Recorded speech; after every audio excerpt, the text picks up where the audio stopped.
Happy Pie Day! Today we make a crustless quiche made with whatever we had in the refrigerator. And today our immune boosting food is brought to you by eggs.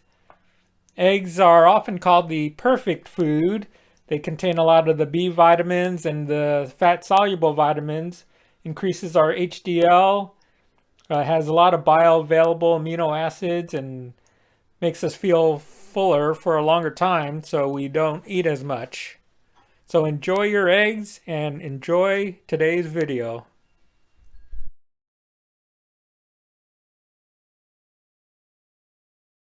For my crustless quiche, I look through my refrigerator and freezer, look for stuff to get rid of.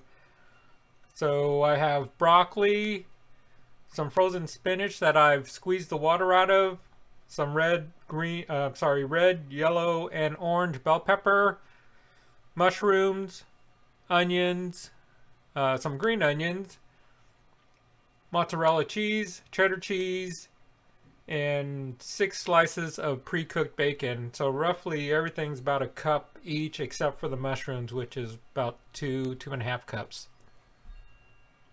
My quiche custard base, I'm using 6 eggs, half a cup of heavy cream, and a teaspoon of salt, half Himalayan salt and half regular table salt, quarter teaspoon of nutmeg to give it that quiche, typical quiche flavor, and a half a teaspoon of freshly ground black pepper. Alright, the first thing I'm going to do with the eggs is to beat them. Break up the yolks, and then start whipping them.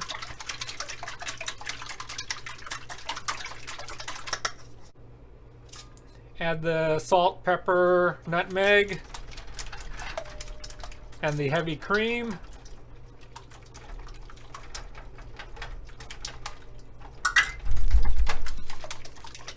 And now I'll add the rest of the ingredients. What makes this recipe simple is all these ingredients I'm putting in are raw except for the spinach and the bacon. But basically just mix it together.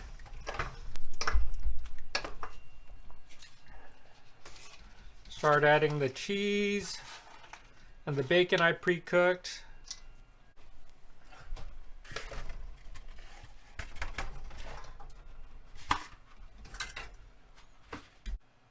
As I'm mixing all these ingredients together, the mixture still looks a little dry.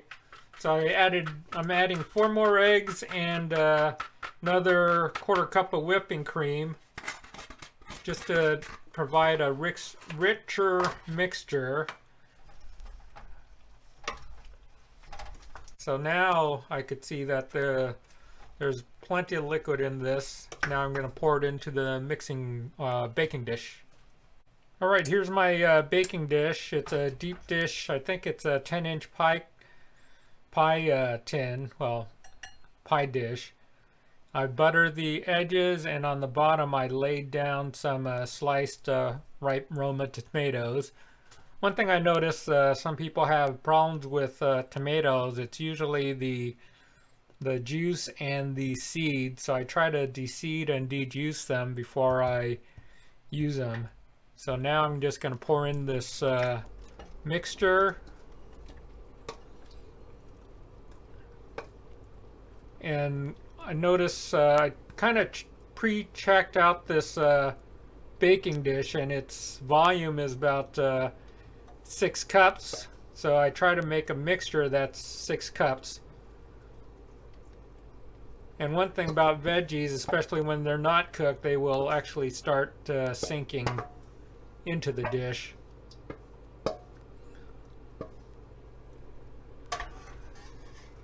So I'm kind of mounding the ingredients, and we'll see what happens when I bake it off. So it's a very generous custard pie.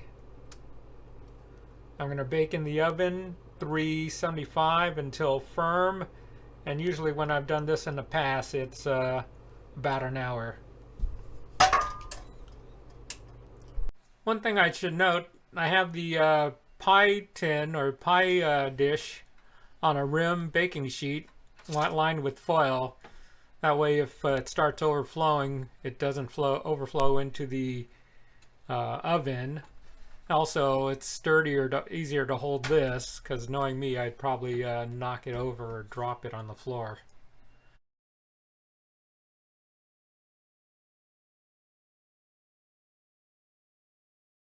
All right, 35 minutes into cooking, I just wanted to do a quick check. It's still raw in the center, so I'll leave it in for another 30 minutes. All right, this is how it looks after an hour of baking. Nicely browned around the edges, but it's still a little raw in the center. I'm going to cover it and bake it another 15 minutes. Covering it will minimize the browning on the edges or prevent it from getting too dark. All right, the quiche has been in the oven for another 15 minutes, loosely covered. And I'll check it. Still a little raw in the center, but it's slowly firming up. So I'm going to cover it and let it cook another 20 minutes. All right, it's been another 20 minutes. There's steam coming around the edges. Looks like everything's done. Let's check the temperature.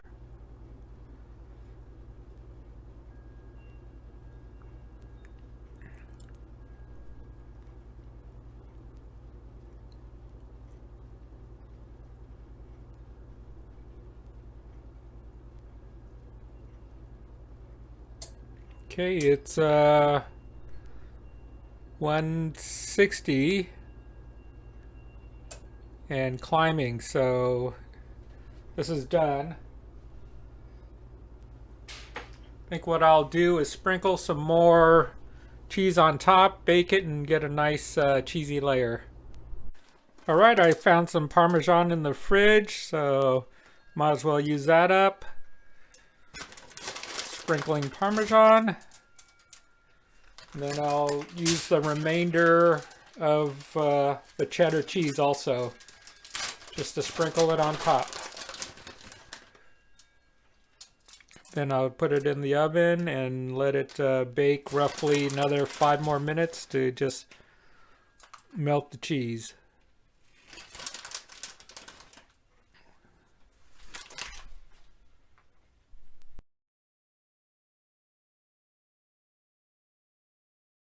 Here's the finished quiche out of the oven, allowed to cool about 15-20 minutes. I'm going to cut up and see what it looks like.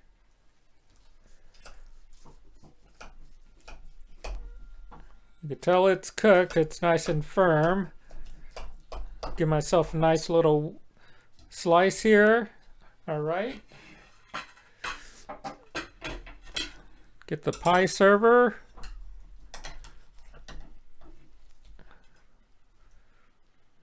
Here's how it looks on the side. Oh, I missed some on the bottom. And now I'll taste. Let's give this quiche a try. Let's see how it goes. Use my finger.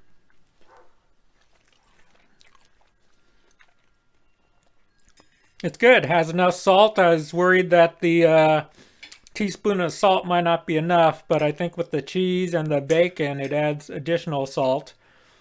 Also, as you notice, the vegetables did cook down. It did not mound. It was mounding when it was raw. It's sort of like an apple pie. When it cooks down, it deflates or it sinks. But it's very good, and it's full of vegetables and heart-healthy eggs.